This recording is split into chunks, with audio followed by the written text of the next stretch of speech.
அங்கேயும் நம்ம அந்த சமூக ஆட்களை நிறுத்தக்கூடாது, பேசிட்டோம். எப்படி இப்ப 10 நாளைக்கு முன்ன நீங்க பாருங்க, ஒவ்வொரு தொகுதியும் வியாபாரத்தை ஆரம்பிக்குது. இவர் வந்து திமுக கிட்ட காசம், திமுகவிடமிருந்து பெரும் தொகையை 10 நாட்களுக்கு முன் அவர் வாங்கிவிட்டார். இதை அவரோடு நெருக்கமாக இருந்தவர் இன்னொருவரிடம் சொல்ல, அவர் என்னுடைய நெருங்கிய நண்பரிடம் சொல்ல, அது இப்போ ஒரு அமௌண்ட் வாங்கிட்டார். அது இன்னும் நான் உறுதி செய்யப்பட்டு வாங்கி கொண்டு மீதி ஜனவரியில் அதுவும் ஒரு சொல்லிருக்கிறேன்.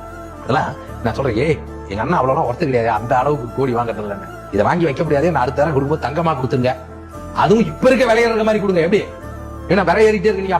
இது 100% நான் கொண்டிருக்க கொள்கையின் மீது, என் தலைவன் மீது சத்தியமாக அவரோடு ரொம்ப நெருக்கமாக இருப்பவர் ஒருவரிடம் சொல்லி, அவர் இன்னொருவரிடம் சொல்லி, அவர் என் நண்பருக்காக இது எதற்காக சொல்கிறேன் என்றால், இப்படித்தான் தமிழ் தேசியத்தை நம்பி உன்னோடு நீ ஏதாவது அடிப்படை மாற்றம், அரசியல் மாற்றம், அமைப்பு மாற்றம், கட்டடத்தை வெள்ளை அடிக்க இடித்து சரி பண்ணணும்னு நம்ம இப்பதான் புரிஞ்சுக்கிட்டோம். ஓஹோ, நீங்க உங்க வீட்டை இடிச்சு சரி பண்ண வந்ததுக்காக, உங்களுடைய பொருளாதார தேவையை நீங்க சரி பண்ண வந்ததுக்காக தான் வந்தீங்கன்னு